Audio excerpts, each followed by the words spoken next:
The cringe is forcing my skeleton out of my body like toothpaste from a tube. Her taking the suit off is part of the magic, but once she's done it, I don't know, like, you know.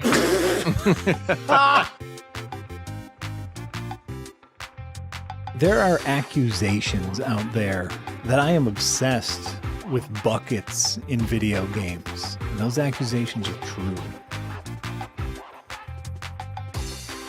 Boom charcuterie! He's got a point value! Check out the fully Ramblematic merchandise in our Second Wind store. There's t-shirts, stickers, pins, a fully posable magnet of mead you can put on your fridge, dishwasher, or meth lab. Go to shop.secondwindgroup.com and check it out.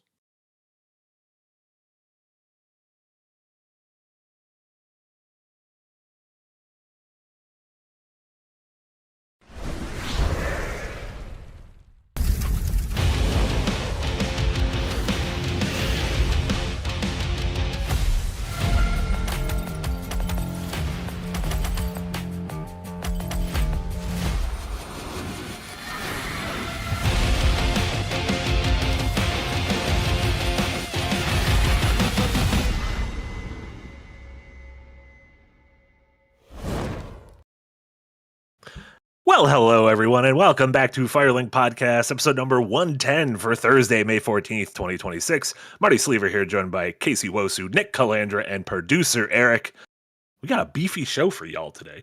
Not only is this the third time we tried to do an intro and fucked up the first two, but a bunch of news stories happened. Subnautica 2 launched into early access to crazy numbers. We're going to be chatting about that. We're going to do a little funeral dirge for Sega's Super game. It flew too close to the sun. And by that, I mean it flew with hollow buzzwords that were used to juice up a stock. We're also going to be talking about a fighting game legend moving houses.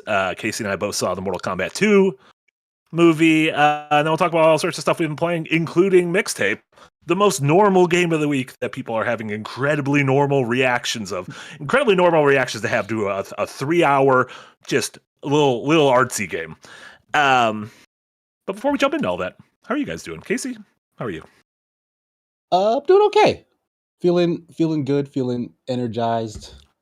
I played Mixtape and it left me feeling good. So I mean, we'll get into that later, I guess. But yeah, I'm in a good mood. Yeah, I'm glad to hear that. Look at that, bringing positivity to the crew. Nick, how are you?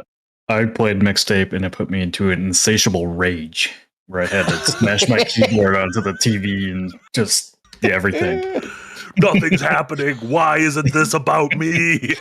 Why don't they make games about me? We'll get to all that in a little bit. Don't y'all worry. This truly the silliest game for this to be a part of as well. It's like one of those 100% things that would just be forgotten about in a week, which is very funny. People in the comments being extremely normal about it, which we appreciate. But yeah, let's Nick, you doing well? Yes, aside from my ceiling leaking and big life decisions being made this week out of the blue, like just good. Totally not stressed. No. Yeah. No. Totally not stressed at all. Perfect. Let's start off the top then. A topic that I know, Nick, you have covered on several unpacks with Eric before. Subnautica 2. Finally launched this morning into early access, immediately just hit crazy numbers, past 1 million copies sold within the first few hours. I think last time I saw it was like almost 500K concurrence, and it's Thursday evening, so I imagine this weekend will be even beefier. And yeah, as a reminder, this is the game that we've talked about in a couple episodes of the show about how there was this big, legal kerfluffle with the developer and with their publisher, and then being unceremoniously fired, and then trying to use ChatGPT to craft a way to not have to pay them their the royalties from the game. But Nick, as someone who's been kind of keeping an eye on this since I don't know, last year, a few years ago, like what do you make of the fact that the game launched to seemingly immediate commercial success? I think the CEO is currently asking ChatGPT how much did I fuck up? That's what I think he's. But it is a weird because like the more the game sells, that is ultimately good for that It's good. CEO, Yeah. right? think. But it would be Yeah. better if they had a strong relationship and it was like, shit, now we can piggyback this into the next game, which clearly they're never going to work together on another game. He's after this. I imagine it's gonna be like one of those sitcom TV shows where like the CEO completely fucks up and he's like, but look what I made happen. I created the drama. Now it's selling even more because of that, right? He's Michael Scotting. Right? He's Michael Scotting. Yeah. Yeah.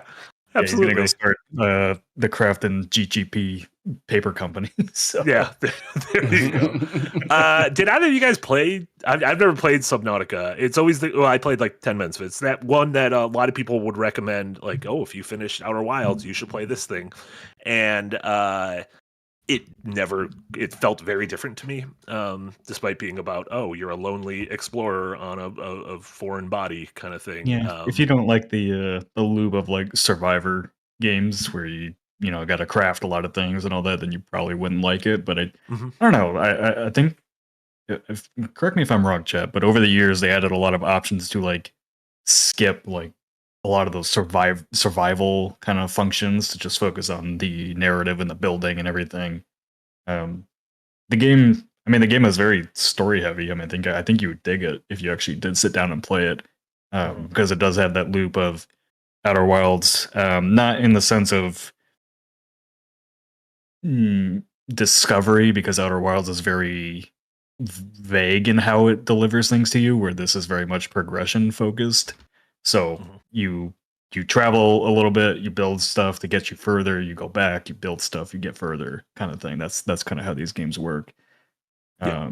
And then obviously there are like lots of creatures defined and everything like that. So yeah, I never finished it. I want to go back and play the original more, because I do want to play the sequel when it's done eventually. Is the sequel? Yeah, it's in early access, to be clear. Yeah, right. Yeah, it launched in early access. Is the sequel more of the same in terms of like that first game's loop? Like, what is it? That's what the previewers are saying.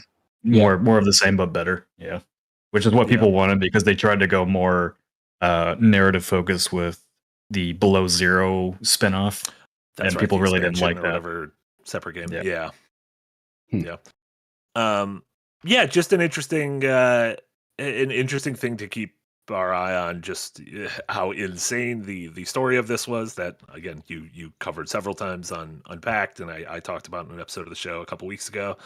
But I don't know, cool to see that a game that people were looking forward to for a very long time, and there were a lot of question marks whether it would actually come out because of all this stuff, did release and is seemingly being well regarded. I've seen anecdotally seen one complaint that people were like, "There's not enough. I finished it in 10 hours," and it's like, well, it's an early access game, and you played 10 hours today already. And 10 hours is a lot. Yeah. But yeah, who knows? Going back to my Unpack that I did last week I think the main thing I'm interested to see is what is that relationship between Crafton and Unknown Worlds going forward, because Crafton still owns the studio even they're not listed as a publisher. Yeah, I mean, are you able, like, I don't even know legally, are you able to just like be like, oh, we're disbanding the studio but then creating a new studio with a different name? I imagine that's not like I would assume they're gonna find I assume they don't want to give up the Subnautica IP. That's gonna be the big fight eventually. Crafton doesn't either. Yeah, I mean, look at the sales of this game. It's sure, but you have to imagine. Sorry, go ahead, Casey. No, I was saying, like, that's such like a weird knot that they're tangled in. Like, if I was in a decision making capacity, get rid of CEO. Like, the board. That's the only solution I see going forward is pluck that man out. Clearly, he shouldn't be in that position, and a lot of this will probably smooth over. But I don't know what those relationships are like, or what will happen going forward. Because that makes a lot of sense what you're saying, Nick. Nobody really wants to walk away from this. Like, it's a success. Everyone wants to be a part of that ship. Yeah. And it seems like that CEO is the only one causing the real kind of fracas and tensions. I just don't know. I just don't like. How would you guys trust me as the leader of Second Wind if I went to ChatGPT for our money decisions? Like, right? Yeah. Are we not doing that? Oh, I mean, no. ChatGPT, hell, no one watched the Pragmata video Casey and I put together. Fix it. I didn't use that one. I used Gemini. It's different. Oh, use Gemini. My mistake. Completely different. Yeah, I don't know if I saw a couple of people asking if we're gonna have impressions of it on the channel. I don't know if anyone here is a big Sam Nanaka fan. I can't imagine. I don't. Maybe Yahtzee will play it for Yahtzee Tries. He's done early access games. That feels like a decent idea for next week. It sounds like a game Yahtzee would love. I don't know why, but he likes the watering. He likes. He does like water. He loves semen. He wants to be one when he grows up. That's what he told me. But yeah, that was Subnautica. Let's mosey on to the quick story. There's not a whole lot of meat on this bone, but the Sega in a quarterly update announced that they have quietly canceled the quadruple A super game that they were like, damn, they added another A. They added another A. I can't believe it. And this was a thing. It was hard to kind of understand what this actually was because it almost sounded like it was going to be like a metaverse-esque hub for their other games, like for bringing back old IPs. Like they were like, oh, this is how we're going to bring back Crazy Taxi and Jet Set Radio and Shinobi and stuff. But then we've gotten some of those things to come back. Like we got the Shinobi game, and they said still the Crazy Taxi and Jet Set Radio games that they've been working on are still in development, just not a part of whatever this super game thing is. Which this is all just like, to me, there was a handful of games around the same time, and like it was Skull and Bones, I think Perfect Dark. This, like, we started throwing around the quadruple A thing. Like, this is beyond AAA. This is a super game. This is something like you can't even fathom. And it is just kind of funny to me that of those three, two of them have been canceled, and one of them was a bit of a disaster. So I don't know if that's like hubris, if that's like what that is. Like I made a goof about it. Honestly, it might have been in one of the early intros. I don't know if it was in the intro that was into the show, but about how it was like, you know, you could say that this is like Icarus flying too close to the sun, but what this really felt like, it was like buzzwords used to like juice up your investors, right? To be like, we're working on a super game. No one else is working on a super game. Like, I can't recall where I saw this bit of information about this, but it was said that this had ties to like some of that blockchain NFT type stuff, like that Web3-esque stuff. So from that avenue, I can understand why they would, you know, pump that out, because they're shareholders or whatever. Basically, that's just raising everyone's stock and everyone's interest, right, at the time. Yeah. And so now that has died down, they're like, hey, well, the IP that we wanted to tie to this don't benefit from being tied to this. Let's just make those IP and then quietly shutter whatever this hub that was supposed to tie all this stuff together, like whatever that grand idea was. Like, let's just forget about it. Like, where does Sega get all their money from? Because they spent $100 million on hyenas and had to cancel that too. Oh yeah, probably. Remember hyenas? Yeah. They bought Rovio. I forgot about it. Remember? Yeah. The Happy Birds, the Angry Birds, does the complete opposite. The Angry Birds, Rovio. They bought them forever ago. Yeah, right? So they probably make money. I feel like they said in this quarterly update, Rovio is costing them money. Like that Rovio. Really? I think when they bought it was like way too late. Like they bought it way after Angry Birds for like an inflated price and everything. So yeah, I don't know. I mean Sega can't cost anything to make. Like they, sure. I feel like they should just be printing money. And I will say, in Japan, Sega games are all over the place. Anecdotally, you see shit from the Yakuza series, from Persona series, from SMT, from Sonic. So they do have franchises that do have, you know, even if the games don't sell GTA numbers, do have really passionate fan bases who fucking love the merch and the tchotchkes and everything that come from it. Also, I will say, as an early prediction, I think Sega is going to have a huge Summer Game Fest. I feel like we're going to see the new Sonic. I think we'll see Persona 4 and Persona 6, which I have been predicting several years in a row.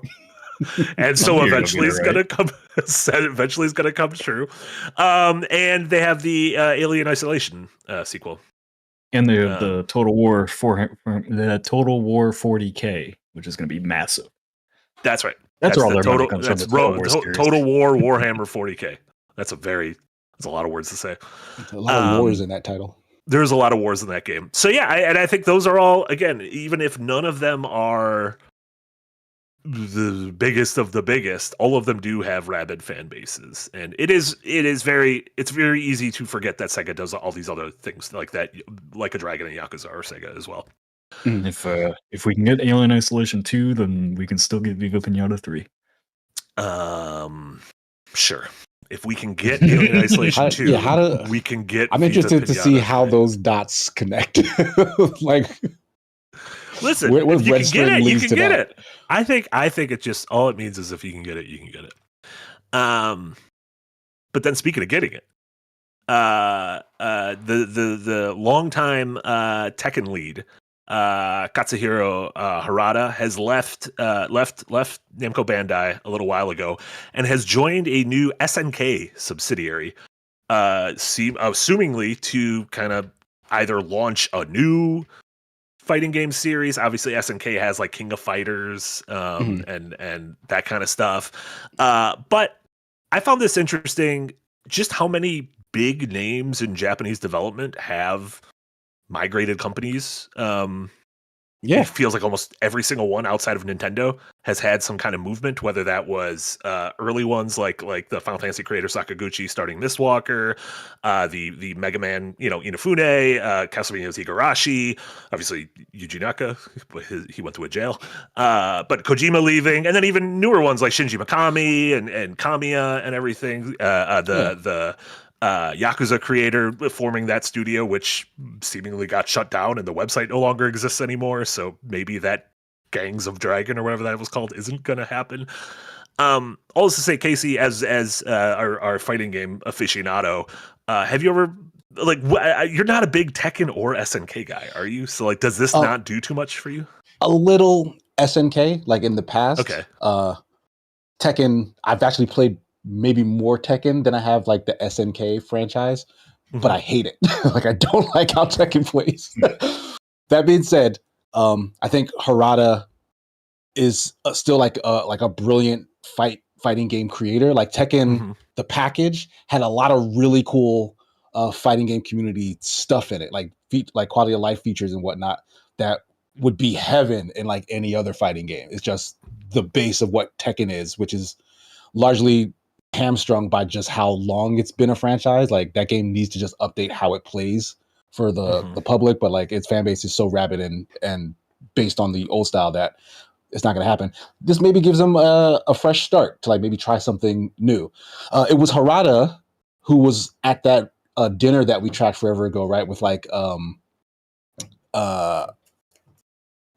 with Sakurai and Kamiya. Oh yeah. Kamiya Miyazaki was there. I think the Eco creator Fumito Ueda. Yeah, there's like a tight knit group of like Japanese devs. Kojima's usually not one of them. Just saying.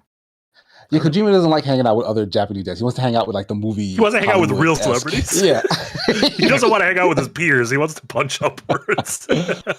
Yeah, so like I really feel like those guys talk shop. I mean, of course they do. They talk shop a lot, and like Harada was probably milling about what he was going to do next with those guys. Several of those guys have reshaped like the core pillars of like fighting combat. I would not be surprised if his new game is a fighting game, but has like a big emphasis on like this sort of modern control scheme, which I'd be very excited to check out. Because like if it has all the other kind of features and quality of life of a product like that, you get a Harada's name tied to it. Maybe SNK pumps him a little extra budget, so it's not small scale like maybe the last SNK fighting game, City of Wolves, which I don't think that's doing too well right now. But like maybe with this, it gets a bit more of a push, and they try to make something that can maybe break through.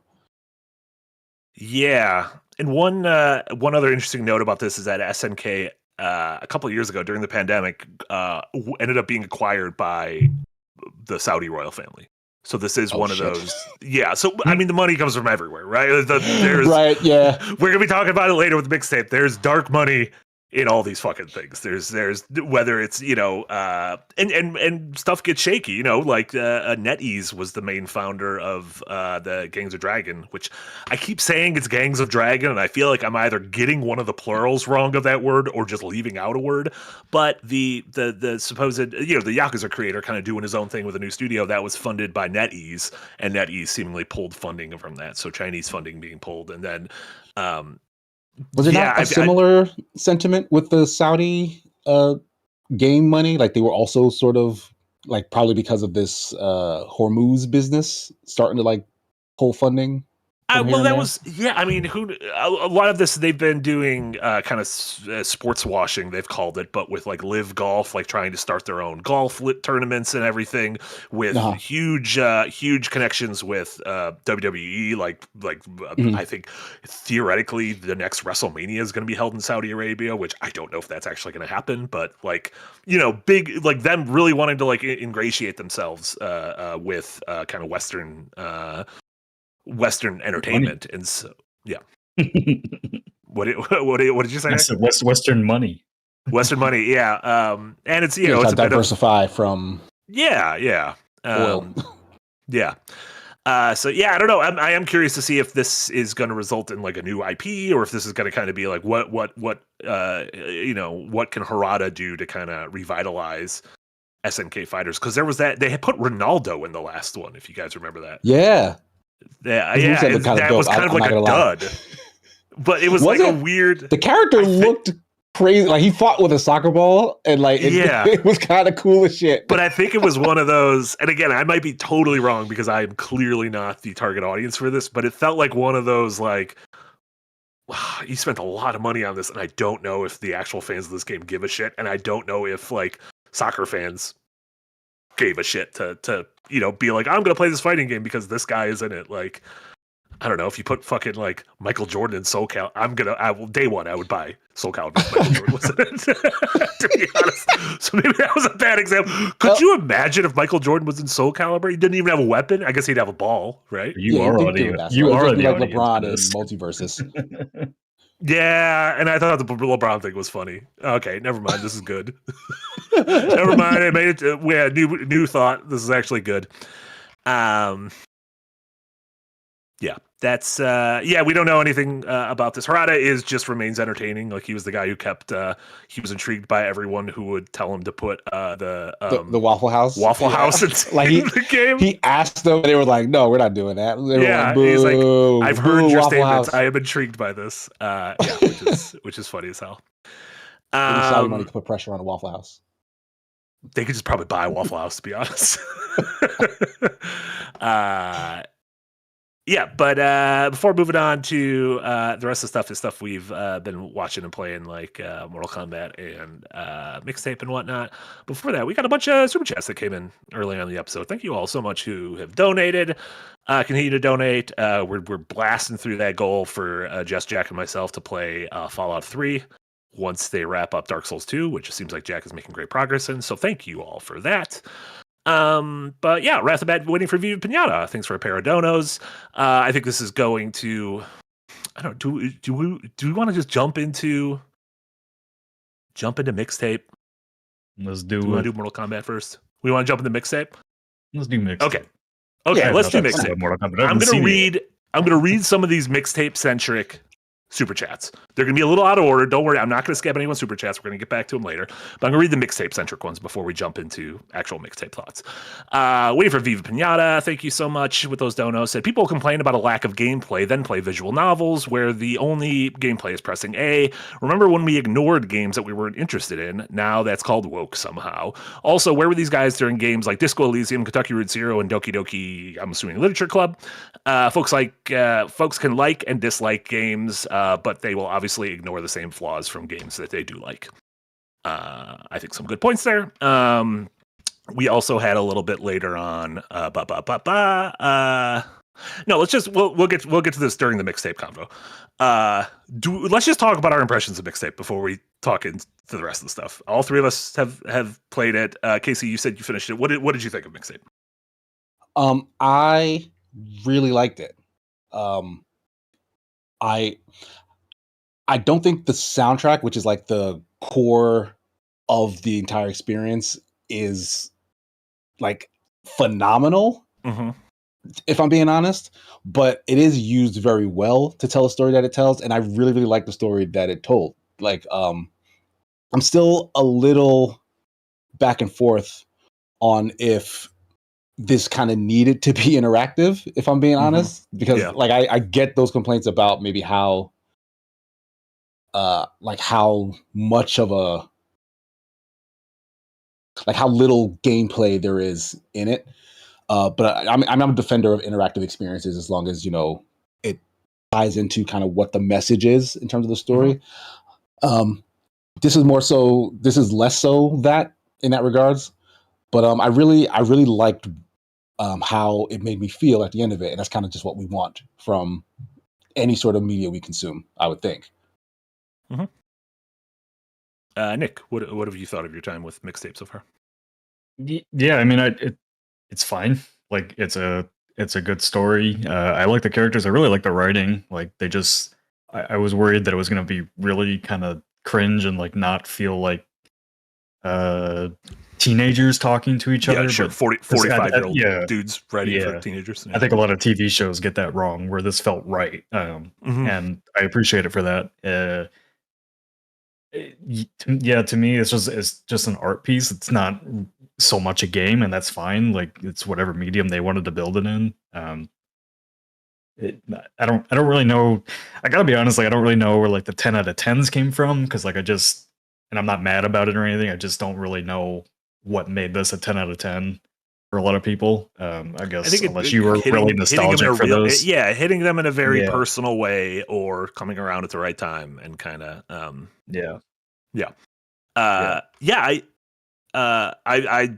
enjoyed my time with it as well. I don't think it's the best one of these, to be funny. I think I might have liked The Artful Escape better than their previous game. But I do think this is a really sweet and creative coming of age story. I'm a big fan of the kind of last weekend of high school, like whether it's in a movie or TV show, like the framing of like, this is simultaneously the most important moment of my life, but also none of this kind of matters. And so I like that push and pull of like, up until this point, this is the most important weekend of my life, but 10 years from now, you're gonna look back on it and kind of like, it's going to get a little hazy. I love that it explores the relationships that we have with certain songs to transport us back to a time and place. Like, I think the way this game does it, I think is so fucking cool. And I love that, like, you know, you have this overarching, like, you know, story that's going through the night, but every time you'll think of a memory, or you'll find an album or something, and you'll go back to like, oh, when we were listening to that song. And the gameplay in those moments, like, you know, tie into that. So it's like listening to a song while you're like bombing down a hill on your skateboard with your pals, or having your awkward first French kiss that kind of plays like a fighting game match, or floating through a field on while you're listening to certain songs, or TPing your principal's house, or that kind of thing. And like, this kind of shit's my jam. Like, I fucking love Annapurna. Like, they've published some of my absolute favorite games of the past 15 years. And so to me, yeah, this was another one where I was like, awesome, glad this was on Game Pass. Love a 3-hour game that is in and out of my life. I had a really good time with it. Also, I personally would not give it a 10, but that's not how reviews work. That's what reviews are, individuals. Like, trust me, the games I would give a 10, a lot of people wouldn't, and vice versa. That's just how these fucking things work. Yeah. I probably should have gone in, well, after the fact, not before, I guess, but I should have gone and watched or read some of the reviews, especially the ones that did give it 10s. I just didn't. Like, sure. I'm milling about maybe writing a thing about this, but like, I did not care about Mixtape prior to all of this hullabaloo about it. Like, it seemed cool from the trailers and whatnot, but it didn't look like something that I was, you know, running to go and check out, regardless of like all the soundtrack stuff. Because again, like the names that flash across the screen were maybe like 2 or 3 bands. I was like, oh, I'm familiar with them, and I actually like that band, or I've listened to them. It was a lot of deeper cuts. Yeah, like it didn't like make me run at it. But by the end of it, I'm really glad that I played it. Like, I really liked what it was trying to say. and I liked how it said it. But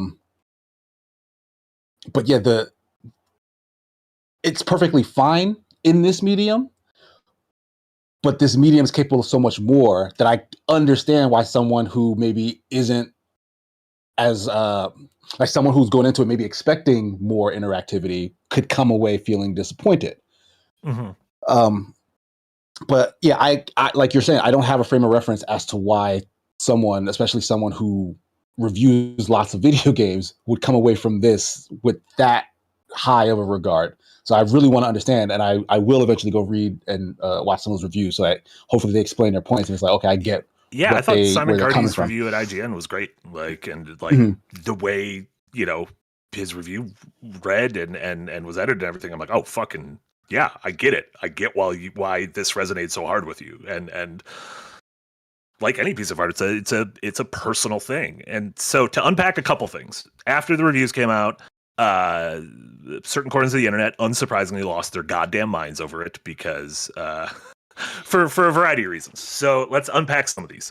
The first, which I've already seen people in this chat say, the game, the studio head is a billionaire. False.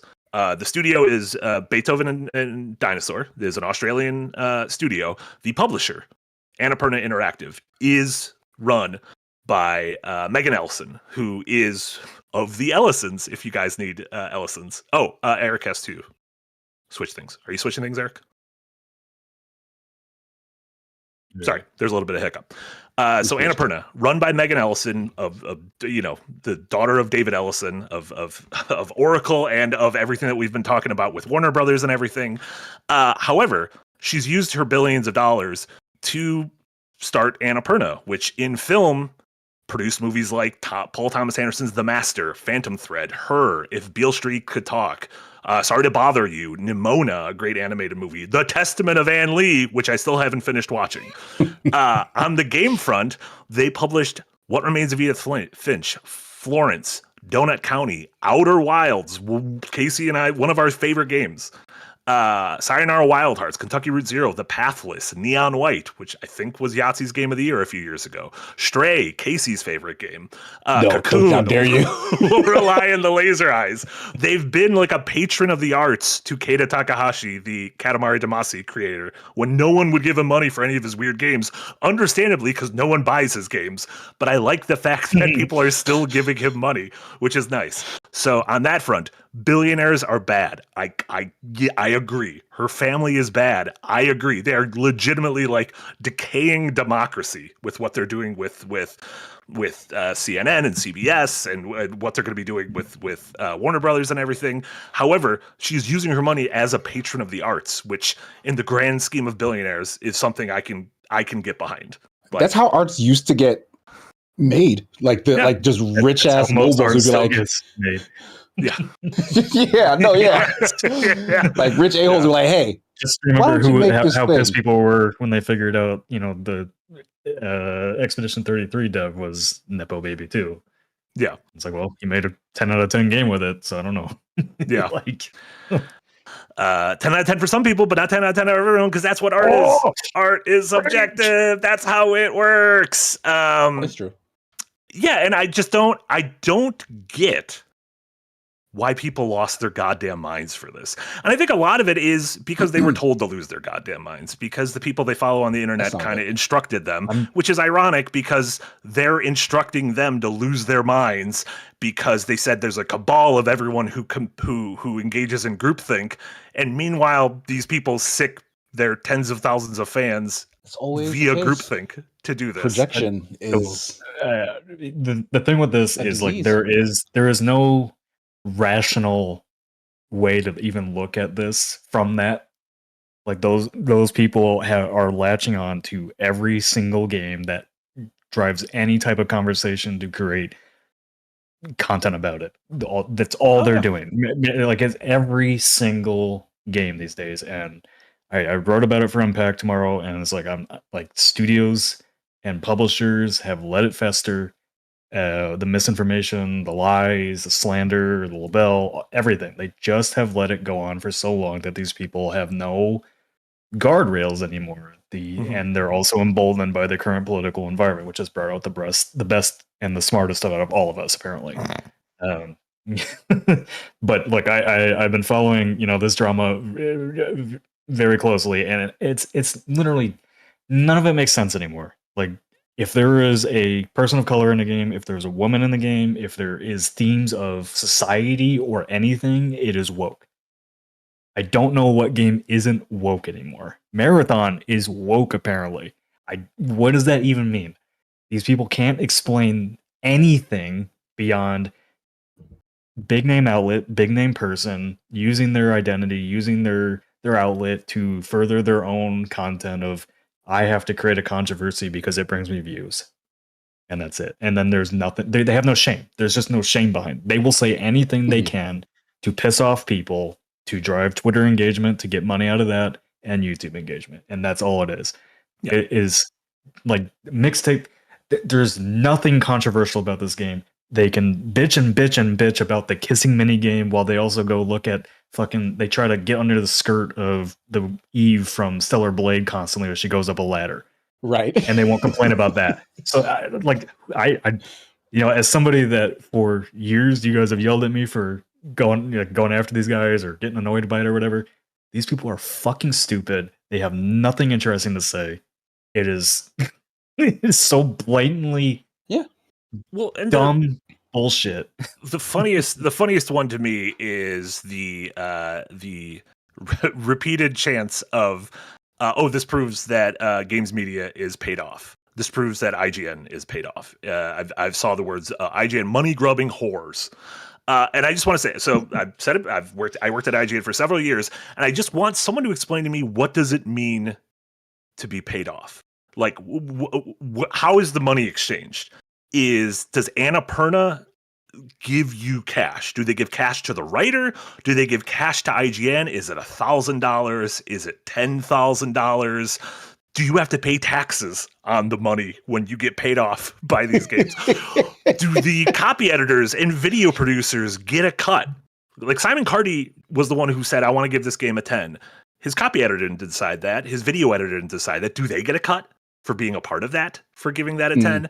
And if this is common practice, why doesn't everyone just do this? If you can spend $1,000 or $10,000 to bribe a review, why is it not just common practice? It's because none of it is true. It's not true. None of it is like it's just not true. I don't think some of these guys think that they're being actually handed a check. What they actually see is influencers and press going out and showing the media kits that they're sent. Right, you get sent these press packages. Like, I've been sent plenty of those. They're stuffed in my closet, or I give them away to people. Like, literally, whatchamacallit, ex-coworker of ours made that video about me and my relationship with THQ and how I've been gifted and all this bullshit from them. They sent, like, without asking, they sent me a giant fucking Destroy All Humans collector's edition. This thing was as tall as I am, 5'7", 5'6", whatever. And as I was moving into my house, I gave it to the mover to give to his son. Like, that stuff has no influence on anything. The most influence I have is like a coffee mug that I really like. That's really useful. Like, that's the press kits. And so, I'm wearing a t-shirt that I got from a press trip I went on. I just realized. And that's why you gave Undisputed a 10 out of 10 and everyone's upset at you. Yeah, I refused to review that game, by the way. We did talk about it on the video, but I was like, I'm not reviewing that. They took me to Vegas.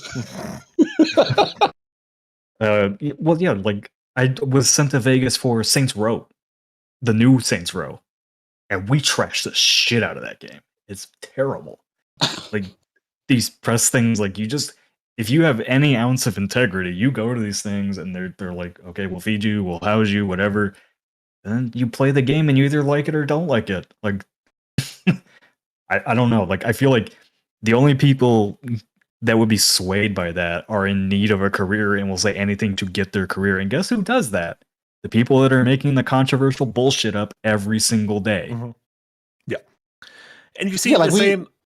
Oh, go ahead, Casey. No, I was just going to say, I feel like we have talked about this at some point in the past, or maybe a previous version of this particular podcast, but like, there have been on occasion instances where it was discovered a publisher tried to pay for influence within an outlet. And what happened was the reviewers refused and they were fired, and that's how Giant Bomb got started. And how long ago was that? 20? Like, That was Kane and 20 Lynch, years so ago. 20 years ago? Yeah, so somebody tried it. Someone tried this thing that everyone is saying is rampant throughout the industry, and it was such a big deal. It spawned an entirely, like, one of the first big independent game outlets, because that's the level of integrity that people who love to write about video games like have. Like that's the peer group that they're in. Like, no one wants to be the pariah. Remember, Marty, you might have left IGN by then, but Philip Mewson was an IGN editor who plagiarized. I worked with him. And I it was was gone by the time.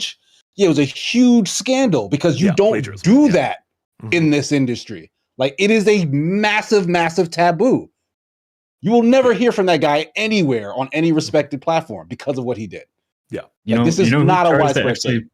Pay for reviews are the people that are making AI games. Like I get those offers in my email every fucking week. You know what? If people are just going to tell us that we're crooked, let's just fucking do it. Let's just take the AI money and be like, this is actually a 10 out of 10. This game that doesn't make any sense. And that was that Mickey Mouse in the corner. The thing is, like, people, like the people that make this shit up all the time constantly talk about a cabal of games media that we're all in it together, or we all, share reviews and pay each other off or whatever. Like, where, like, and to be honest, to be perfectly clear, like, there are definitely clicks in games media. I've complained about that multiple times, but there is not, like, there's not money exchanging hands for fucking game reviews, and like people. Everyone who works in these outlets is poor and has roommates. Yeah, everyone at IGN is poor and has roommates. For this to hold any water. Like, fucking every time someone would say I was paid off, I'm like, why do I have 4 roommates? why could I not afford my own apartment? Like, it is truly baffling. Yeah, the one thing I will say about it is, like, I don't think we need press packages. Like, I do think those gifts are kind of dumb. Like, I don't think those need to be sent out. I completely don't do anything. Give us code early so that we can do our jobs easier. Yeah, I'm not gonna say no to free shit personally. Like, I like having send it to shit, Casey. Casey's still on, but it's not. It doesn't do anything, and it makes me feel bad if I were to even think that it might do a thing. Which is why, in instances where I went to a trip to Vegas. They put me in that big ass pyramid hotel, the Luxor. The thing is, that's kind of a nice hotel. That's not kind of a shitty hotel. Oh, is it? That's I couldn't tell. I've never been to Vegas before. But you get tricked because you see a pyramid. You're like, that's got to be fancy. But then they took me to the T-Mobile Arena. I got to see a fucking boxing match. I was like, I'm not writing no fucking review for this shit. Like, this is great. I'm having a great time out here. I would never review this fucking game. Yeah. The Saints Row hotel they put us in was like just off the Vegas Strip, and it was like a really rundown, crappy hotel because they wanted like the Saints Row experience. Like, guys, there's not even AC. This is the Saints Row experience. Yeah, a couple things I've seen. The problem with a thing like this is, like, rational criticism gets drowned out by irrational criticism. Rational criticisms are like, why is every one of these kind of nostalgic stories about a coming of age of high school youth about, white suburban kids in the 80s and 90s? Totally a fair point. And, like, that's across all mediums. Like, that's because those are the people in power, and those are the people whose stories get to be told. And there are games like Venba and Florence and Roger and Consume Me and A Short Hike and there are these games that, like, don't, like, I do wish the same level of I don't want to say discourse because I don't wish discourse on any of those games, but, like, I just wish. I wish some of these games could also be elevated. And then, I've even seen people here in the chat complaining about indie. We have this argument every fucking year. We had this argument last year about Claire Obscure. Like, yeah, the term indie game is dumb. Just call it something else then. Like, I don't like at no point when Mixtape was on, like, Xbox showcases and Summer Game Fest stuff the last couple of years. Once you start appearing in those things, in my mind, you are clearly no longer, like, pre-release Balatro. You know what I mean? You're no longer like that one scrappy developer trying to get their thing out, and that's fine. But we just don't, as games, we don't have the terms for it. Like, we don't have the vocabulary to figure out, like, how do we differentiate a game that has no outside funding compared to a game that has a publisher but is kind of indie in spirit? Because that's what Annapurna is. Like, they publish games that kind of have like a spirit of indie. All those games I mentioned.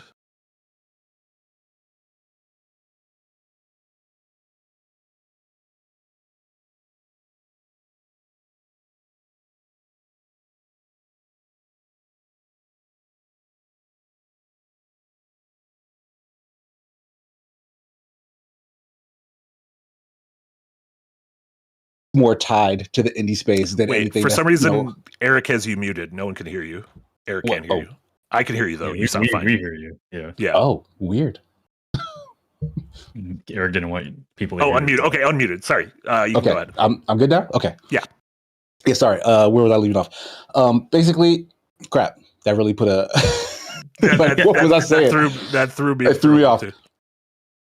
What were we talking about? We were talking about Annapurna. Annapurna. That indie essentially is kind of heavily tied to artistry. So like when people are saying and using the word indie, what they really mean is like there's like a very curated auteur-esque vision tied to whatever this thing is. And I think that's what Annapurna is more attracted to than actually the term indie or the notion of being independent or small in scale. It's really like A24 where it's like, yes, oh, we kind of like know what vision. you're doing. Yeah. Indie is a vibe now. Like everything in life, indie is a vibe. Yeah.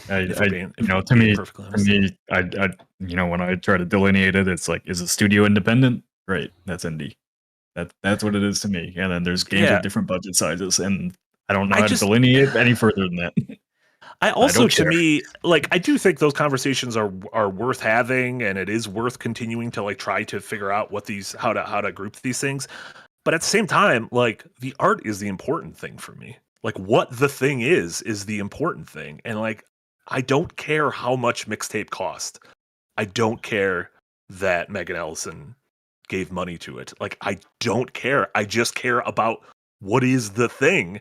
And the thing was a pretty good game that I liked. Yeah, we should be talking about the thing because it had some things to say. And one more thing, I guess, on the outside discourse, which I think is important to reiterate, because I'm sure we've talked about this before as well, is that visceral reaction that people have, that I also have sometimes when you just see the number of a game's review.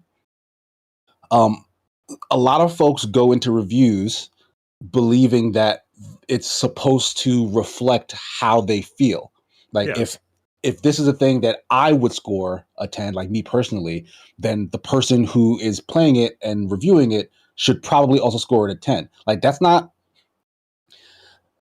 like insane to assume, but you also kind of have to have the frame of mind that people will feel differently than you do about a particular piece of art. And if you are interested in comparing how you feel with how other people feel, then listen to the whole thing. Like, you can't react to someone's opinion by saying it's wrong. Like, that's not how that works. That's exactly how it works. I think it is. I think a lot of these people don't see games as art. They see games as product. And they want these to be like a vacuum review, where it's like, leave your opinions out of here. Just tell me how good it is at sucking. Yeah, is it art good or is it not good? Like, you can't. Like, is a Van Gogh good or is it not good? I don't know. Like, you have how does it make you feel? What's it trying to convey? Is that successful? Like, these are the terms and the ways that you need to consider art. And without getting too like artsy fartsy or whatever, like, these are the ways you think about the art and the world around you that make you a more well-rounded person. Like, you can't condense the stuff that you consume into good and bad. Sometimes it makes you feel good, sometimes it makes you feel bad, but you need to think about how it makes you feel, period. Mm-hmm. I think like what Marty said, like I think a lot of these people don't look at games as art, and there are so many different ways to experience games. We have Telltale games, we have visual novels, we have walking simulators, we have games, with Call of Duty, whatever it is. Like, the games as a medium is so unique because you can make things in any different way. You can make movies look different, but you can't really make a movie differently, right? It has to be one format. You sit down and you watch it. Games, you can do all these different things with it. Now you have VR. You can live in these game worlds. Like that's what I love about games, and like the people that get, again, like I don't think there's any rational explanation for the people that are fucking freaking out over this. I think they're just doing it because they just like getting a looking for rise out of reasons. people. It's like that guy that Chud the Builder that just got arrested and charged with attempted murder. Like he had one thing that he wanted to do. He wanted to go out and call people the N-word. And there's no rational explaining for that other than he's an idiot. I think that's the same with all these people online. I'm gonna Google Chud the Builder after this to see what's He's- going on over here. It was all over the news this week, and a rabbit hole. Too busy I watching don't One Piece. I don't got time for news. Yeah, but like, yeah, I think Not giving no energy, no chuds. No, there's no Chudge on Skype, yeah. yeah, Honestly, there's one person in our chat right now that's very upset that mixtape is a thing, and that's fine. Like, go be upset about it. But it's the thing the about fact that that people are is upset that this exists just says everything I need to know. well, and it's with all due respect, anyone out there who says this isn't a game, I don't give a fuck what you think is a game and isn't a game, because you out there trying to like put the definition of a young growing medium inside a tiny box of your choosing it comes across as anti-creativity, comes across as anti-progress, and it comes across as anti-art. And like, I just don't got fucking time for that. Like, go somewhere else and go yell about that. I don't give a shit. Like if it's not a video game, like in all honesty, like where does it go? Yeah. Like this can't exist on anything other than a medium that allows you some level of interactivity. Like Yeah. if that's a phone, fine, but they put video games on phones.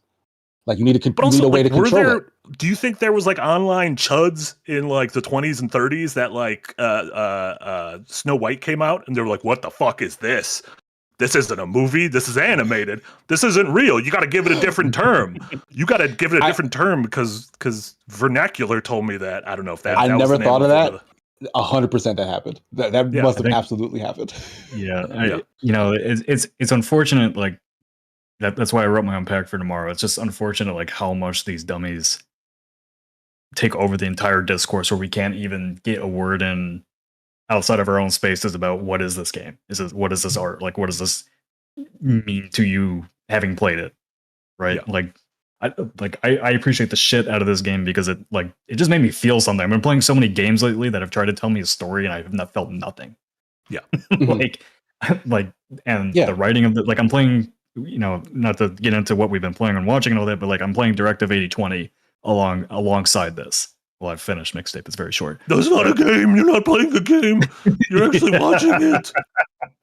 But like just the quality of writing between the two games is like not even close. The dialogue. This Directive 8020, I keep hearing you and Yahtzee talk about it. I feel like this game doesn't exist. It just appeared. Like, where is it? And I look at it, I'm like, I know people in this game. Like, there's just some famous people in this game. Where did this come from? Yeah. Okay. Yeah, I don't really know where I was going with that other than like just these. Yeah, it was kind of just like a ranty ramble. I don't think we have, like all of us, there wasn't any, I think the three of us are largely on the same page when it comes to this. I think most of our audience is largely on the same page. If you disagree, that's fine. Like, just don't be an asshole about it. And everyone go bait us to ban you. Everyone go find- Google the Chud guy. Find a different thing to be an asshole about. Like a better thing. There's important things to be an asshole about. Can I give you a list of things? Like take your energy and turn it towards somewhere that can actually make a positive improvement on society, and not being mad because there's a woman in this video game and they do a kissing. And my video games, kissing isn't interactive. When my Geralt kisses someone, I want to hit a button. I want to watch him kiss her. I want to crank out, and I want to get back to fighting monsters along the.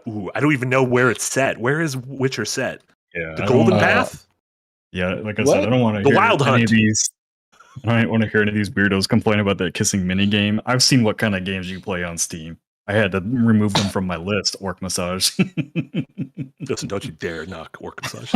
Yeah, that kissing mini game was kind of hyped up. Like it's not like it didn't seem unlike anything that has existed in like Double Fine games in the past. Like it's not that crazy. Like South Park, I think. Well, like it was like the thing about it was weird and awkward because it was supposed to be weird and awkward. Like that's the whole point of that scene. Like, I mean, like the visuals are kind of nasty, but I mean, that was kind of the artistic intent. That's how first kisses are. First kisses are gross. You put your tongue in someone's mouth. That's gross. You got all sorts of germs going in in there. Yep. It was funny. I was laughing. Kissing's at great. it. Kissing's great. Just, okay. I think at the end of the day, like this is one of those things where we work online, we talk online, we talk about games online. None of the shit matters of these guys getting mad at this shit. But then also it's like it's annoying as fuck. Yeah. 100%. Okay, now let's go over some super chats. We'll start with the mixtape ones, then we'll go over to non-mixtape ones, and then we'll talk about other things we've been playing and watching that people are going to get less upset about, or the same upset about. More get upset about everything. There's really no way to know. Wait till they hear what we thought of Mortal Kombat. They're going to be upset. Sinos the Hedgehog with a $2 dono. You call bear gameplay complaints dramatic? Shame. Silence the Hedgehog, I saw you crash out a little bit in the Discord the other night. I would just recommend just relax. Just relax, Alex. It's fine. You're gonna be fine. Breaths. You're gonna be fine. That new Sonic game might get announced in a few weeks. Everything's gonna be fine. Just a hot shower, like a just a peanut butter hot and jelly shower sandwich. or a cold shower. One of the directions. Probably not a cold shower. That's not gonna be good. Yeah, that's probably gonna get you amped. You'll be real angry. Take a cold plunge. Frog Parts, thank you so much for $5 dono. The soundtrack is a 10 out of 10. The game itself is fine. I've spent $20 on far worse. Preaching the choir. It's also on Game Pass, which is nice. I spent $0 on it, which is great. Yeah, I guess that's not in. true because I spent Game Pass money. But yeah. A little bit less Game Pass money. Thank you, Asha Sharma. Praise be to Asha Sharma. Brooks, thank you so much for the dono. What's the first song on your high school / coming of age mixtape? Love the show. Ooh, that's a great question. That is a good question. If you were to like, if there was a twee indie game like this about your kind of coming of age or teenage years, what would be a song that would be in there? I know this. Mine is What's My Age Again by Blink 182. I love that.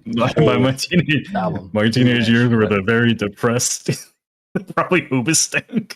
That's fine. Listen, there's no bad I had a Hoobastank phase. If I heard the Reason pop up on that game, I would have probably flipped the fuck out. Reason would be really funny if that would have appeared. Yeah. Okay, so no, I would have had a fucking oh no. Yeah. So Newfound Glories. God. The anthem? 3 days. 3 days. Oh, no, that's Good Charlotte. No, it is This Disaster. This is the second track on their Catalyst album, which was like a You big. just have a list on your wall of big deal. No, I just had to look it up. because I knew it was Newfound Glory, but I couldn't remember the name of the song. I just googled Newfound Glory. They're in Milwaukee in 2 days. Hey, check them out. Get them on Adventures. I have a visceral memory of walking home after working at Kmart in the dark, and it was the first time because I usually just take the bus down like this big ass mountain hill to get back home from work. But I was like, it's dark, but it's like nice. Like the weather is like nice. I'll just walk, and it was way longer than I thought it was gonna be. So I was just listening to the album while walking, and I remember like as I was on that final stretch, turn the block to get to my house is when like that song started, and it was like the best that song had ever sounded to me. And anytime that song plays, my mind is transported back to me taking that walk up that house I used to live in West Orange. So I 100% understood what was going on in Mixtape. Yeah, as they were explaining what they were trying to do. So like even that if the music wasn't directly with you, those songs weren't my songs, but I 100% understood what she was getting at by saying like this is the mixtape. And I loved I'm sorry, I can't remember who Brooks. That was a great question. I loved seeing the answers in chat. Stuff like Mrs. Jones, Nine Inch Nails had like a whole Blink-182, Linkin Park, Blink-182, Jimmy Eat World's a sweetness. I fucking love the sweetness. No, I'm sure. God, Jimmy Eat World's still so good. To Jimmy Eat World. I still like, they still make music. They're good. Fuck. They never stopped being good. my like my mixtape teenage years were defined by me getting into games media and me trying to become a graphic designer and like making logos for like Call of Duty players to like Corn and 3 Days Grace and shit. Honestly, that's like perfect. Like just dew running through your veins That's and everything. 2000 gamers. Yeah. Nintendo Goo also Kanye Good Morning would have been my if my mixtape took place in college, Kanye's Good Morning would have been a part of that too. There's a lot of Kanye on my mixtape, but y'all aren't ready to hear that. Y'all aren't ready to have that conversation. Whatever. Honestly, I don't know if I'm ready to have that conversation. So, okay.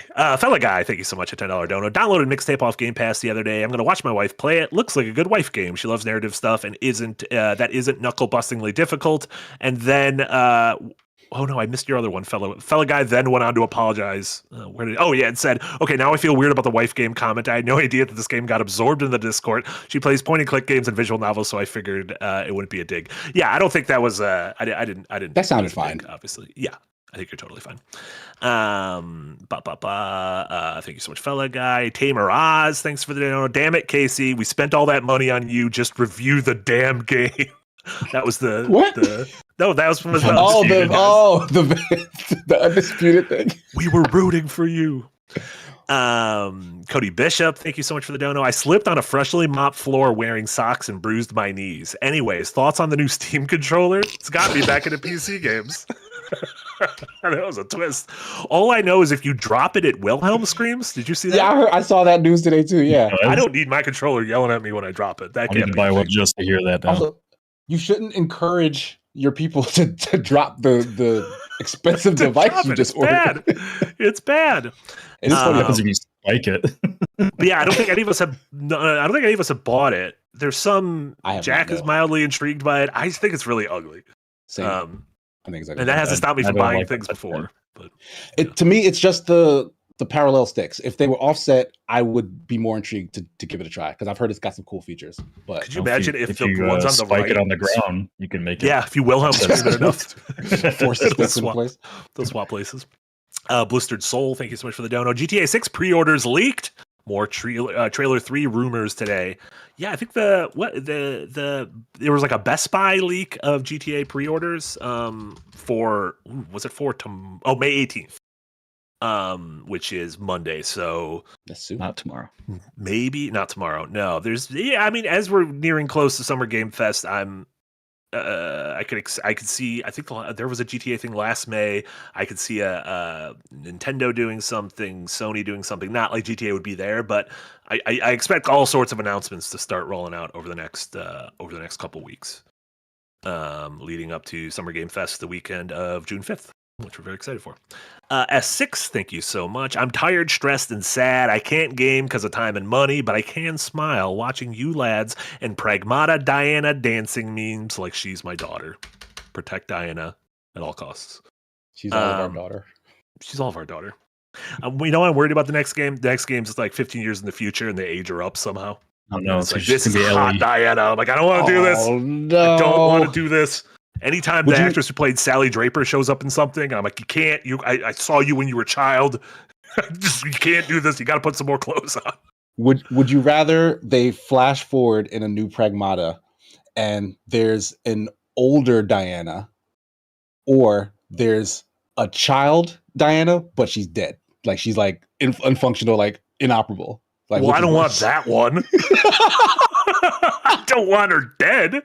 I feel really bad. I was like her surrogate father throughout that game. I don't want that at all. It's just her body is just laying across the plains.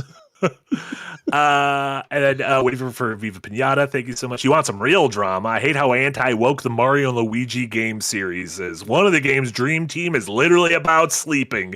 The audacity from Nintendo. That was a good woke goof. I get it. Opposite of woke. That's the opposite of that's awoken.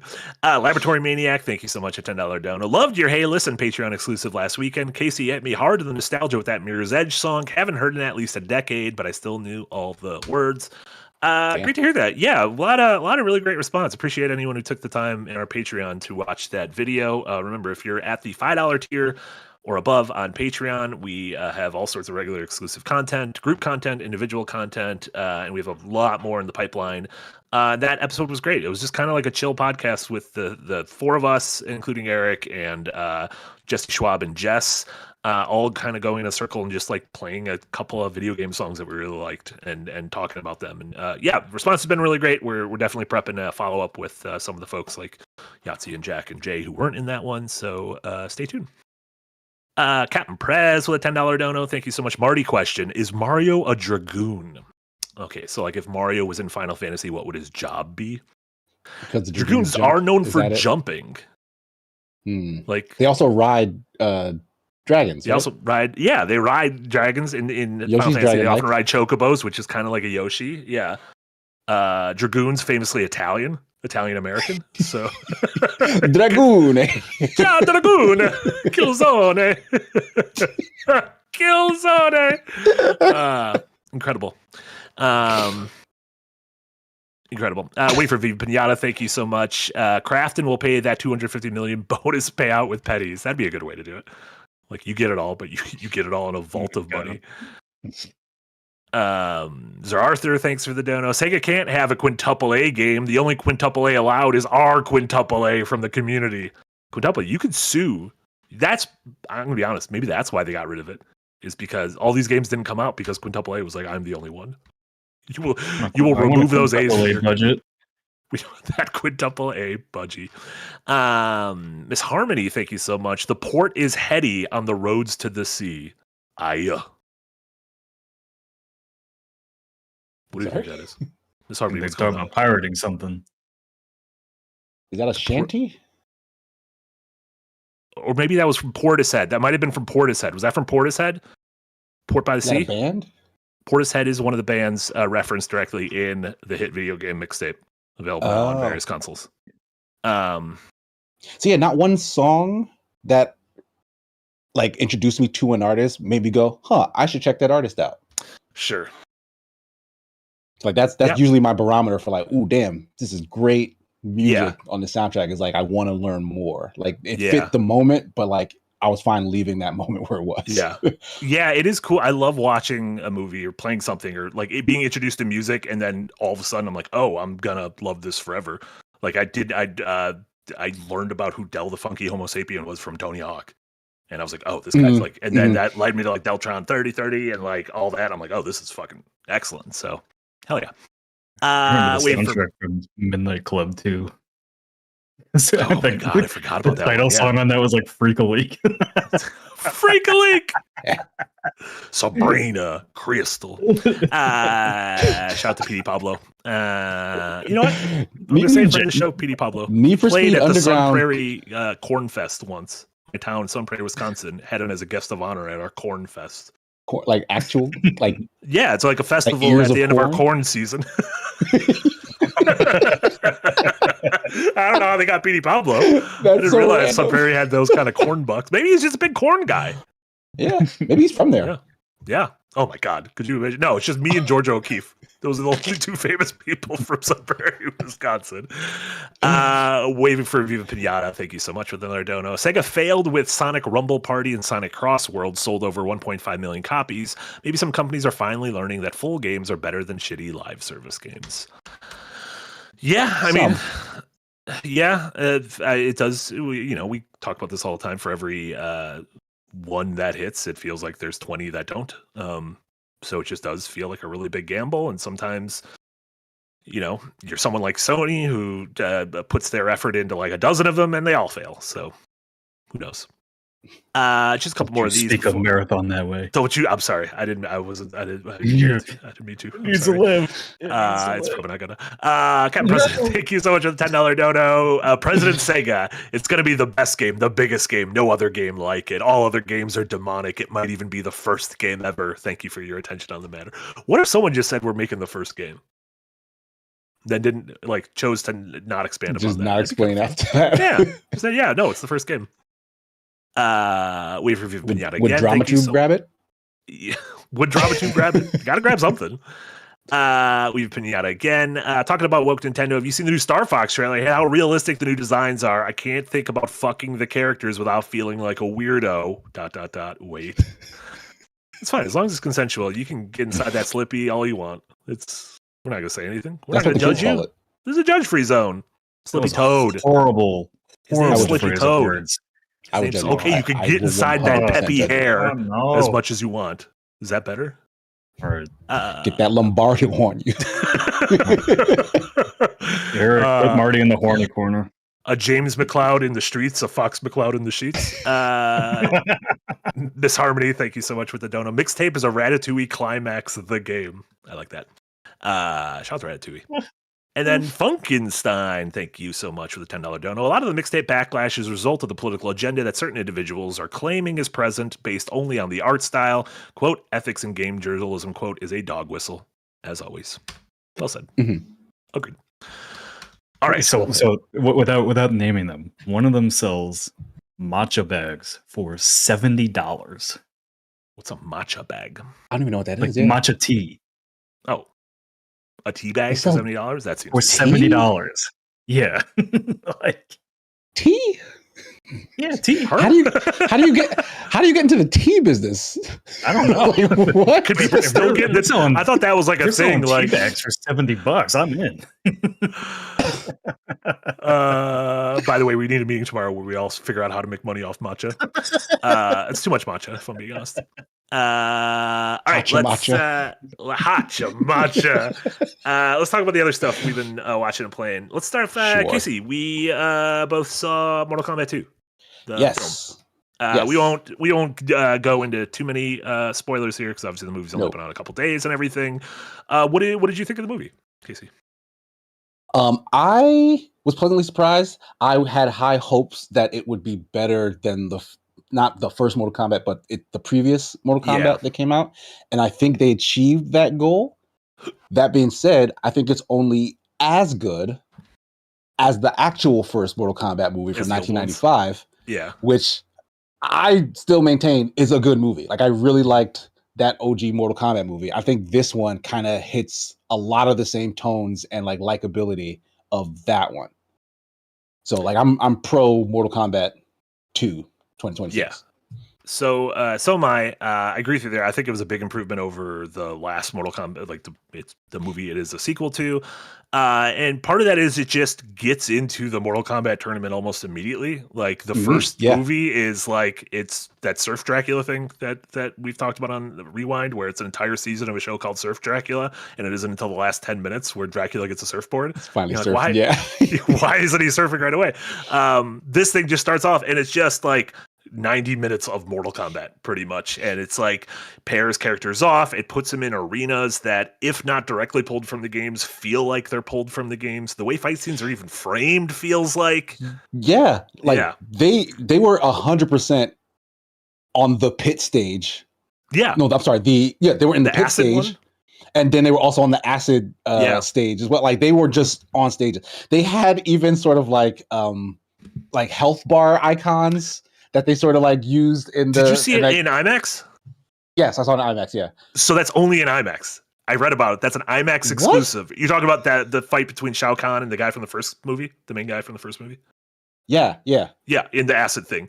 Apparently, only in IMAX do you get the health bars. Because I read about it, I'm like, I didn't see the goddamn health bars. So hold on, maybe I'm thinking something because they weren't health bars. I'm talking about like because they went back to it several times, but like the sort of like you're talking about the almost like the lives, like your stock. Yeah. Okay, Yes. no. Yeah, that was in the movie. In IMAX, apparently, did you see it in IMAX? We have like the fake IMAX. It's not like FOMAX. IMAX, yeah, but it's like, this screen is just I think someone said, and I've yet to see a picture of what it looks like, but they said during the fight scene between Shao Kahn and guy from the first movie, whose name I will never remember, and it's fine, because he was part of the reason the first movie was boring, and there's less of a focus on him this time, which is good. Apparently, it goes full IMAX, and there's health bars at the top. Yes, Sovereign, they paywalled health bars. And the thing is, no one's even taken a picture, so I don't even know what they look like. I mean, I assume they just look like health bars, but I'm upset. I want to see but there were a lot of... I want to see how that looked, because it might have been stupid, if I'm being honest. Like, it might have been dumb that they would do a reference like that. But I It want sounds to incredibly dumb, praise. but I think I would have enjoyed it. Yeah. But that's the thing. Like that's as long as they break the fourth wall. Like whoa. What the Like fuck that- are those? that's the thing that that the Mario movies got a lot of flack for, is that it's sort of just very shameless callbacks to, hey, remember, this is a video game. You like this video game thing that we're showing you, right? Whereas I think Mortal Kombat 2 did a lot of that as well, but like did the much more sly weaving in of these sort of references that you would recognize if you played those games. Like to an outsider, it doesn't seem so strange, but like you immediately get that sort of nostalgia hit when you see the way they sort of incorporate it. Like without spoiling anything, like there's a moment, if you've ever played the Mortal Kombat games, once you finish your round, you have the opportunity to do a fatality, and if you don't, the character just falls over. They sort of you kind of just like give you wobble for a bit and then fall they over. give you they kind of recreate that in a way that makes sense Yeah, in terms I of thought like it was the really plot and like and I thought that was really like fun to see. There's no babyalities though. Turning people into babies. You know what? This movie doesn't have any friendships. No one's giving anyone a gift and being like, we don't have to fight anymore. Here's a friend. I guess there's a couple fights that end in like borderline friendship. In A little not bit, murder. yeah. Yeah. Kano is hilarious. Kano's very funny. Like there's a lot more like that 95 movie was a fun watch because like there was like funny shit in it. Like there's just jokes cracking back and forth. Like it was kind of like Marvel-esque dialogue, I guess. And this one again kind of captured that, where like these character interactions are funny. Like I'm laughing at the stuff that they're saying to each other in the scenarios that they're in, and like it's not killing the tension, it's not taking me out of what's going on. Like the more serious section still felt, more serious and whatnot, but it's all cheesy. Like that seemed like Carl Urban was doing his damnedest to sound American the whole movie. Yeah. It's like, you can't fool us, dog. Ryder Rohan. It looked like it hurt the way he was trying to keep that accent going. Yeah. I'm just trying to say like twat in American. What? It is I think the movie's a lot of fun. To answer Tyrell, your question, it's not it doesn't have anything to do with the earlier Mortal Kombat movies. It is a sequel to the previous one, to the one that came out during COVID 4 or 5 years ago or whatever. 3 or 4 I think years they were ago. asking, do they need to watch that one to get this one? Yes. It doesn't spend any time introducing who Sonya is. There's it's not a spoiler to say Scorpion comes back, and like I think you would be very confused as to like, why is this man here? Who is this man? Who's this? What's going on? Yeah. But I would recommend just giving that one a refresher, or just like reading the Wikipedia synopsis. I don't know, whatever. We're not your dads. I thought there are things to fun, like though. in that first movie. Like it overall didn't nail it, but there are things to like more in it. serious, right? The first Yeah, one? they were trying to make it more serious. And grounded. The first scene was like, wasn't it like Scorpion's like family getting killed by Sub-Zero? But the thing is that was like the best part of the movie, though. Like, sure, it didn't that's feel the like thing, Mortal Kombat, though, right? it didn't. But That's a I box think quote. Scorpion and Sub-Zero story shouldn't feel like regular Mortal Kombat. Sure. Because like they honestly have the most compelling like backstory of I think any fighting game. Like they have legit beef. That they've been like going their through, interactions. whereas like they- Kano's just goofing. Yeah. yeah. He's just a foil to like Jackson, Sonya, whatever. Yeah. Best part of that movie was when they killed his family. I mean, it was a good scene. It was like it's It was a good Hiroyuki scene. Sanada is great. Like, It's great cast. a really good scene. Very funny. Yeah. Funny Casey. But yeah, Casey, what else have you been playing or watching? Anything else? I in terms, well, if we're gonna stick to watching, where's my list? I watched Rush, which is if you don't Chris know, Hemsworth movie. yes, the Chris Hemsworth and what's that man's name? David Brule, something like that. Can't get John for those Brule. racing movies. Steve Brule. Steve. No, Steve. Daniel Brule, I believe. John You're thinking of the guy who Daniel. played what's his name in Winter Soldier or in Civil War. Oh, There's yeah, his yeah. emo. What's from the Civil two War. most generic white men? Wait, that's him. That's the same guy, right?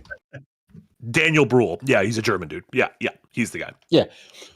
One thing I'll say is Chris Hemsworth looks out of place in this movie, but that doesn't make any sense because he looks exactly like the guy who he's supposed to be that playing in he's this based movie. Okay. Yeah, James Hunt. He looks exactly like that guy. So that's just kind of surreal. I guess that's me being Marvel pilled or whatever. Sure. That being said, this movie, if you don't know what it's about Niki Lauda, who's a Formula F1 champion, and James Hunt, Formula F1 champion, and like this sort of years-long rivalry that they had coming up through Formula 3, Formula 2, and then ultimately Formula 1.